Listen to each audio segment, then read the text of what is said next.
오늘 예레미야 17장 말씀을 통해서 말씀을 깨닫는 지혜와 응답받는 기도의 은총이 우리에게 넘치게 될 줄로 믿습니다. 오늘은 예수님이 십자가를 지고 우리를 위해 고난당하시고 죽으신 예수님의 희생을 기억하는 고난주간 첫째 날입니다. 고난이라고 하는 것을 떠올릴 때 우리는 감사 또는 하나님의 사랑, 하나님의 구원, 하나님의 은혜를 떠올립니다. 그런데 그 가운데에서 가장 먼저 우리가 붙잡아야 될 것, 먼저 짚고 넘어가야 될 것이 있습니다. 그것이 바로 우리의 죄의 문제입니다. 왜 이 고난이 시작되었는가? 이 고난은 누구 때문인가? 내가 범한 죄는, 내가 해결해야 될 죄는, 해결해 받아야 될 그 죄는 과연 얼마나 무거운 것이고 얼마나 내 삶에 있어서 큰 것인지를 먼저 알아야만 그 죄를 해결하는 예수님의 십자가의 크기를 알 수 있습니다. 우리는 내 죄에 대해서 상당히 둔감합니다. 그리고 상당히 무감각합니다. 그래서 내 죄의 무게 때문에 예수님이 십자가를 졌다라고 할 때 그것이 잘 깨달아지질 않아요. 내 죄는 어느 정도 이해가 되고 그럴 수도 있지라는 생각이 먼저 들어요. 그러나 성경은 그렇게 말씀하고 있지 않습니다. 오늘 예레미야 선지자는 유다의 죄를 이렇게 고발하는데 이 고발은 현재의 우리의 모습과 전혀 다르지 않습니다. 1절 말씀 같이 봅니다. 시작. 유다의 죄는 금강석 끝 철필로 기록되되 그들의 마음판과 그들의 제단 뿔에 새겨졌거늘. 이렇게 시작합니다. 유다의 죄, 모든 유다인들이 똑같이 지은 죄가 있다는 거예요.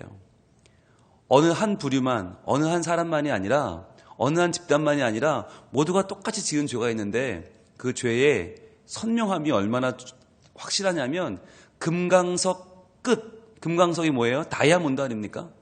가장 단단하다고 하는 다이아몬드. 이 다이아몬드가 박혀진 철필이 있다는 거예요. 이 철필은 어디에 쓸까요? 다이아몬드로 끝이 되어 있으면 보통 여러분 다이아몬드 끝이 되어 있는 걸로 뭘 깎죠? 유리를 자르는 칼로 쓰기도 하고요. 땅을 팔 때 그 단단한 땅을 파내는데 가장 끝에 다이아몬드를 박습니다. 다이아몬드는 모든 것을 다 부시고 깨내고 깎아내는 힘이 있죠. 가장 강력합니다. 그래서 유다의 죄는 금강석 끝 철필로 기록되었다. 이 말은 뭐냐면 강한 돌을 깨어내는, 강한 쇠와 정말 다른 것들은 도저히 흠집조차 낼 수 없는 그 단단한 것을 부시고 깨내고 거기에 글을 기록한다는 거예요. 그럼 그 단단한 돌, 단단한 판은 무엇입니까? 바로 우리의 마음이죠. 그들의 마음판과 그들의 제단 뿔에 새겨졌거늘. 그렇게 말씀하세요. 우리의 마음이 그렇게 단단하다는 거예요. 우리의 마음이 얼마나 지금 우리 쉽게 말하면 철면피가 되었냐면 우리의 마음이 다른 것으로 써서는 흔적조차 남지 않을 만큼 그렇게 단단하다. 거기에 하나님은 금강석, 다이아몬드로 절대로 아무것도 손댈 수 없는 그 단단한 판에 가장 강한 다이아몬드로 확실하게 우리의 죄를 기록하신다는 거예요. 이것은 피할 수 없다는 것이죠. 이것은 부인할 수 없다는 것입니다. 또한 여기 기록된 기록되되라고 하는 이 부분이 중요한데요. 여러분 성경을 읽을 때 다른 문법적인 건 어렵지만 쉬운 게 두 가지 있어요. 완료형과 분사형이 있어요. 이것만 아시면 되는데 완료형은 끝났다는 거고요. 분사형은 계속된다는 거예요. 완료형은 끝났다, 분사형은 계속된다. 그럼 이 기록되되는 뭐냐? 완료형이면 얼마나 좋겠어요. 끝났다. 이미 죄를 지었고 그 죄가 다 끝났다면 좋겠는데 분사형이에요. 지금도 계속 기록되고 있는 거예요. 계속 기록되고 있어요. 지금도 이렇게 말씀드리는 이 순간에도 하나님의 그 금강석은 계속 다이아몬드는 우리 마음판에 너의 죄는 이건 것이고 너의 죄는 이런 것이고 한마디로 너의 죄를 알렸다라고 하면서 계속 지금 기록되고 있다는 거예요. 예배하는 순간에도, 말씀을 듣는 순간에도, 기도하는 순간에도 우리의 마음과 생각과 우리의 내면에서 계속 일어나고 있는 이 죄, 하나님 하나님을 내 마음에 모시지 않고 내가 하나님 되려고 하는, 하나님 대신 다른 가치를 붙잡으려고 하는 그 우리 마음에 다른 것을 의지하려고 하는 죄의 마음이 계속돼서 기록되고 있다는 거예요. 여러분, 이것이 우리의 현실이라는 겁니다. 이 당시에 유다인들은 이 죄라는 것을 아주 멀게 느꼈어요. 이것을 실감하지 못했어요. 죄의 문제는 우리랑 관계가 없어 라고 말했어요. 그래서 바로 전장에 나오는 16장 10절에는 이렇게 묻고 있습니다. 이 질문에 대한 대답이 17장입니다. 16장 10절 말씀 바로 전장에 있습니다. 한번 보겠습니다. 16장 10절 뭐라고 합니까? 내가 이 모든 말로 백성에게 말할 때에 그들이 내게 묻기를, 자, 여기부터 같이 읽을게요. 시작. 여호와께서 우리에게 이 모든 큰 재앙을 선포하심은 어찌 됨이며 우리의 죄악은 무엇이며 우리가 우리 하나님 여호와께 범한 죄는 무엇이냐 하거든. 이랬다는 거예요. 예레미야가 지금 1장부터 16장까지 쭉 하나님의 그 재앙, 앞으로 임할 하나님의 큰 벌을 지금까지 얘기했는데 사람들은 멀뚱멀뚱하면서 말하기를 뭐라고 하냐면 여호와께서 우리에게 이 모든 큰 재앙을 선포하시면 어찌 됨이냐. 왜 갑자기 이런 큰 재앙을 얘기하시는 거야? 하나님 왜 그러시는 건데? 라고 한다는 거예요. 그러면서 우리의 죄악은 무엇이며 우리가 뭘 잘못했는데? 이 정도면 괜찮지. 우리가 뭘 잘못했는데? 라고 한다는 거예요. 또 우리가 우리 하나님의 여호와께 범한 죄는 무엇이냐? 과연 내가 하나님 앞에 뭘 잘못했냐? 라고 한다는 거예요. 이 질문에 대한 답이 바로 오늘 17장이에요. 여러분, 우리도 지금 이러고 있지 않습니까? 아니, 이 정도면 괜찮지. 하나님도 믿고 내가 안 믿는 사람도 저렇게 많은데 교회도 나오고 내 예배도 드려주고 봉사도 해주고 헌금도 내주는데 내가 뭘 잘못했다고 말이야. 우리는 이렇게 쉽게 이야기해요. 우리의 근원적인 잘못, 우리의 근본적인 죄에 대한 깨달음 없이 그 죄의 무게에 대한 어떠한 회개도 없이 우리는 그냥 오늘 하루 큰 잘못 없이 잘 살았다. 내가 큰 문제 안 일으키고 잘 살았다. 저거 봐라, 저렇게 나쁜 사람도 많은데 나 정도면 괜찮지 않느냐라고 하는 마음이 우리에게 있다는 말이에요. 그러나 정말 그렇습니까? 정말 우리의 마음이 정말 하지 말아야 할 일을 하는 그런 죄가 아니라 꼭 해야 할 일을 하지 못하는 죄는 우리에게 없습니까? 여러분, 죄는요 진짜 하지 말아야 될 것만 하는 게 죄가 아닙니다. 해야 할 것을 하지 못하는 것도 죄입니다. 정말 우리가 해야 되는 건 무엇입니까?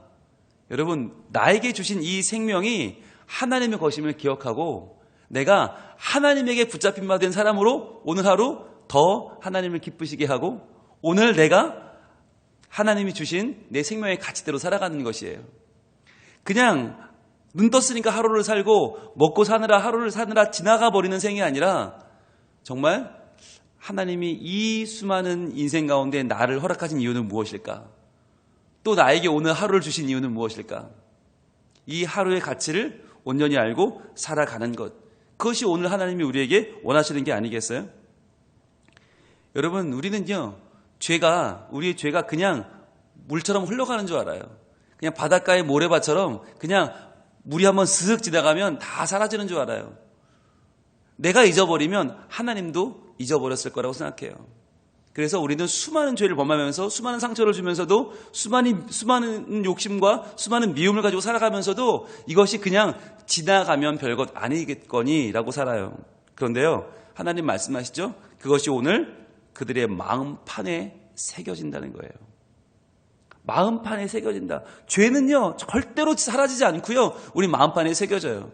그래서 그 죄는 계속해서 우리에게 죄책감을 낳고요, 우리 마음속에 두려움을 심고요, 우리의 마음속에 불안감을 심습니다. 그래서 이 죄라는 것이 얼마나 우리를 하나님에게서 멀어지게 하고 점점 세상으로 나아가게 하는지 우리는 분명히 알아야 합니다. 여러분, 이 죄는요 점점 우리를 갉아먹어요. 그래서 우리의 기도를 막아요. 정말 오랜만에 기도해 보려고 마음 먹고 특별 새벽 기도회까지 나왔는데 기도하려고 딱 시작했는데 내 마음속에서 내 죄가 속삭이는 거예요. 야, 그렇게 너는 남을 미워하면서 그렇게 용서하지 못하면서 그렇게 너밖에 모르면서 기도가 나오냐? 야, 네 기도를 하나님 들어줄 것 같냐? 너 같으면 들어주겠냐? 양심이 좀 있어봐라 라고 외치는 거예요. 그게 죄가 내 마음판에 새겨졌다는 뜻이에요. 내 마음이 하나님께 드려줘야 되는데 계속해서 그것을 막는 죄가 내 마음판에 지금 새겨졌다. 그리고 또 하나, 제단 뿔에 새겨졌다는 말은 뭐예요? 제단 뿔은 무엇입니까? 이것은 하나님께 내 죄를 용서함 받기 위하여 속죄 제물을 드릴 때 그 피를 바르는 곳이 제단 뿔이에요.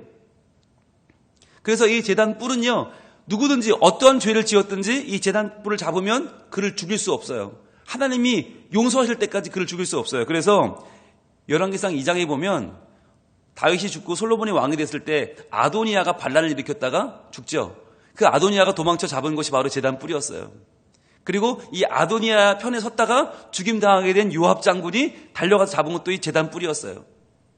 마지막 보루인 것이죠. 하나님 저를 좀 살려주세요 할 때 잡는 게 제단 뿔이에요. 그런데 제단 뿔을 딱 잡았는데 거기에 뭐가 있어요? 내 죄가 다 새겨져 있다는 거예요. 무엇으로? 금강석으로. 도망할 곳이 없다는 뜻이죠. 우리의 죄는 도망칠 곳이 없다. 너희 마음판을 봐라. 너희 마음판에 금강석으로 새겨진 것이 너희 죄고 최후의 보루인 제단 뿔에도 너희의 죄가 지금 새겨져 있다는 거예요. 이쯤 되면 어떻게 살아야 합니까? 이쯤 되면 우리가 어디로 피해야 됩니까? 피할 곳이 없다는 거예요. 여러분, 원래 우리의 마음판에는 뭐가 새겨져 있어야 맞아요? 우리 마음판에는 죄가 새겨져 있으면 안 되죠. 뭐가 새겨져 있어야 돼요? 하나님 분명히 말씀하셨거든요. 우리 잠언으로 갑니다. 잠언 3장 3절 한번 보겠습니다. 잠언 3장 3절에는 우리의 마음판에 새겨져 있어야 할 것, 하나님이 새겨주신 것이 나와요. 잠언 3장 3절 같이 한번 읽어보겠습니다. 과연 무엇이 새겨져 있어야 되는가? 같이 있습니다. 시작. 인자와 진리가 내게서 떠나지 말게 하고 그것을 내 목에 매며 내 마음판에 새기라. 아멘. 이것이 하나님의 말씀이었어요. 우리의 마음판에 새겨야 할 것, 우리 목에 매야 될 것, 늘 우리가 마음에 가지고 살아야 할 것은 바로 하나님의 인자와 진리, 하나님의 인자, 헤세드, 부어지는 사랑, 마음껏 부어지는 하나님의 사랑, 그 사랑을 우리 마음에 담아야 했고요.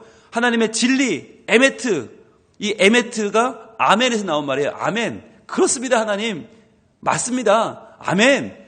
이것이 우리 마음속에 새겨져 있어야 되는데 이 인자와 진리가 새겨져 있어야 되는 그 마음판에 지금 인자와 진리는 사라지고 하나님의 사랑도 없이 하나님의 진리도 없이 내 마음속에 있는 거짓과 위선과 욕심과 이기심과 자기 중심성이 지금 새겨져 있단 말이에요. 여러분, 이것을 인정하는 것이, 이것을 하나님 앞에 고백하고 내려놓는 것이 고난주간의 시작입니다. 여러분, 이 고난주간 첫날 월요일은 어떤 날입니까? 바로 예수님께서 성전을 정화하신 날이에요. 성전을 들어 엎으신 날이에요.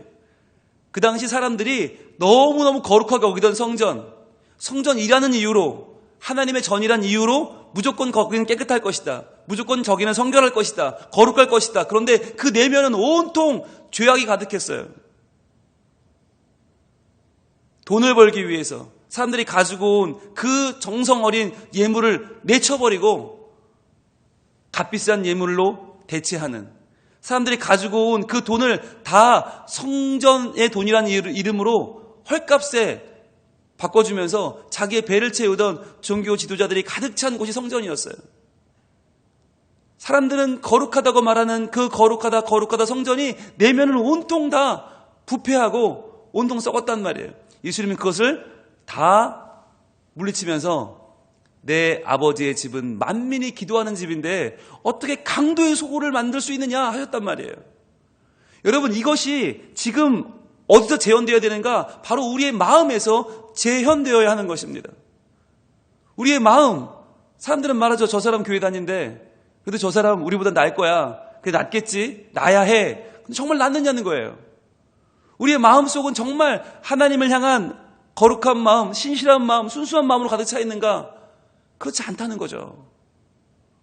우리의 죄가 우리 마음판에 새겨지고 우리의 제단 뿔에 새겨져서 이제는 피할 수 없이 되었다. 심각한 상황이 되었다. 이걸 인정해야 되는 거예요. 그리고 다시 한번 예수 그리스도께서 우리 마음에 오셔서 우리 마음을 뒤집어 엎으시고 다시 한번 하나님의 열심으로 하나님의 불같은 성령의 바람으로 우리를 새롭게 만들어 주시기를 구해야 한다는 것입니다. 왜냐하면 오늘 말씀 2절을 보세요.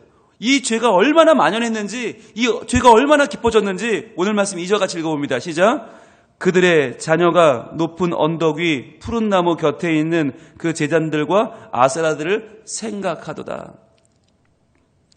그들의 자녀, 어린 아이들이죠. 아무것도 모르는 아이들이죠. 그 어린 아이들이 무엇을 생각하느냐? 뭘 생각하느냐? 하나님이 아니고 하나님 말씀이 아니고요. 뭘 생각하냐면 높은 언덕 위 푸른 나무 곁에 있는 그 제단들, 이 제단들은 바알의 제단입니다. 높은 언덕에 있는 푸른 나무 곁에 있는 그 제단, 바로 바알의 제단.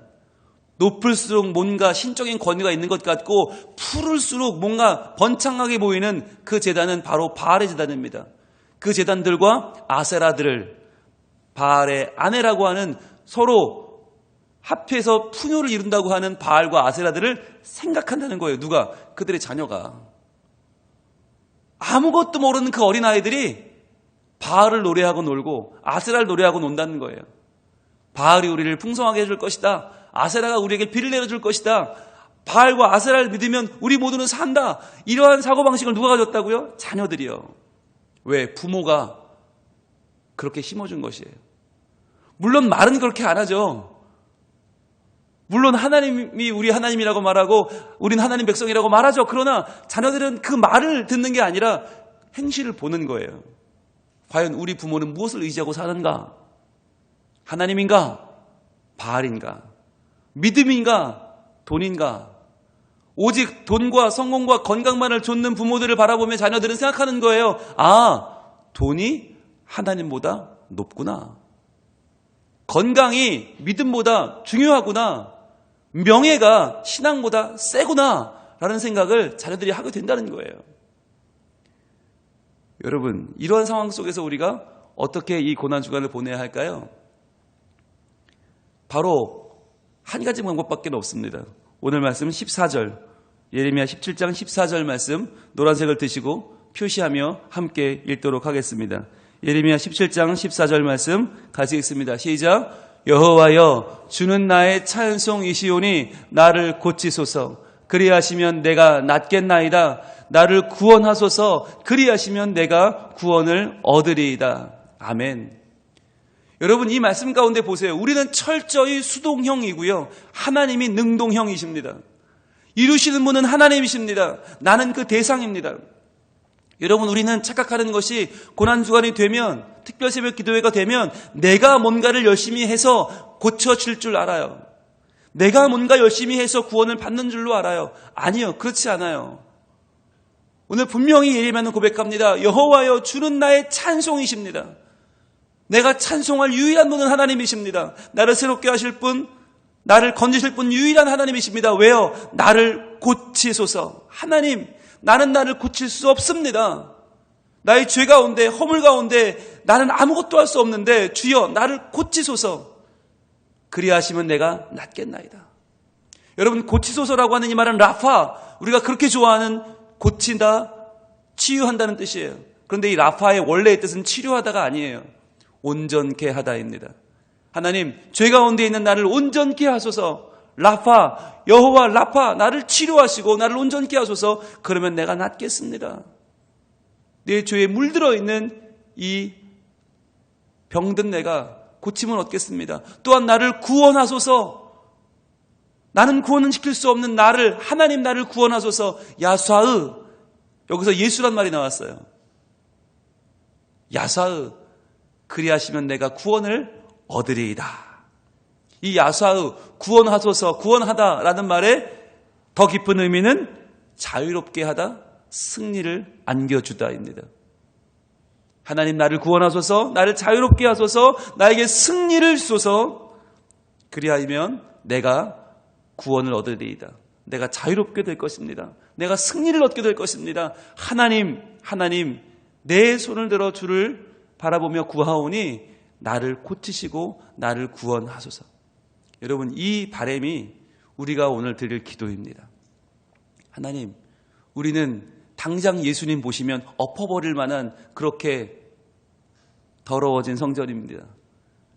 아무것도 주장할 것이 없는 세상과 아무런 구별이 되지 않는 오염돼 버린 내 마음입니다. 내 마음을 주께 드립니다. 주님 오셔서 주님의 성령의 바람을 다시 한번 내게 불어주시고 다시 한번 하나님을 따르는 내 마음이 되게 하셔서 오늘 이 하루의 삶을 살아가면서 온전히 나는 수동형이 되고 하나님께 내 삶을 맡기게 해 주옵소서. 예수님은 이 땅에 오셔서 온전히 수동형의 삶을 사셨습니다. 하나님의 말씀이, 하나님의 능력이 나를 인도해 가시도록 나를 드렸습니다. 그래서 십자가를 지셨습니다. 오늘 이 고난주간의 첫날 저희들도 하나님께 우리의 마음과 우리의 삶을 내어드리기를 원합니다. 그럴 때에 하나님께서 온전히 나를 주장하셔서 나를 고치실 것입니다. 나를 온전케 하실 것입니다. 또한 나를 구원하실 것입니다. 내게 자유를 주시고 내게 승리를 안겨주는 그 예수님의 구원의 역사가 오늘 하루 나와 그리고 우리와 그리고 우리 자녀들에게 온전히 함께 하실 줄로 믿습니다. 기도하겠습니다. 아버지 하나님, 오늘 고난주간 첫날 저희들 주님 앞에 나왔나이다. 하나님, 그러나 우리의 죄는 너무나 선명하여 피할 수 없고 금강석 철필 끝으로 우리의 마음판과 하나님의 번제단 제단 뿔에 새겨진 것처럼 너무나 분명합니다. 피할 수 없는 이 죄의 문제 앞에서 저희들 다 내려놓고 주님 앞에 나아가 주님께 도움을 구하며 기도하오니 하나님이여 나를 고쳐 주시옵소서. 하나님이여 나를 온전케 하여 주시옵소서. 하나님 나를 구원하여 주시옵소서. 하나님이여 나에게 승리를 안겨주시고 하나님이여 내 모든 삶을 자유롭게 하여 주시옵소서. 나는 나를 고칠 수 없습니다. 나는 나를 풀어줄 수 없습니다. 나는 나를 새롭게 할 수 없습니다. 부족한 죄인이 온전히 주님만 바라보오니 나의 찬송이신 여호와여 이 시간 내게 오셔서 하나님의 능력을 행하여 주시옵소서. 하나님의 구원을 행하여 주시옵소서. 주여 나를 고쳐주시고 이 고난주간을 시작하며 내 마음이 주님께 드려져 온전히 새롭게 되는 역사를 허락하여 주시옵소서. 이 새벽에 나와 간절한 마음으로 기도하는 하나님의 자녀들의 기도를 들어주시고 하나님이여 우리의 영혼과 우리의 삶을 오늘 새롭게 하여 주시옵소서. 예수님 이름으로 기도합니다. 아멘.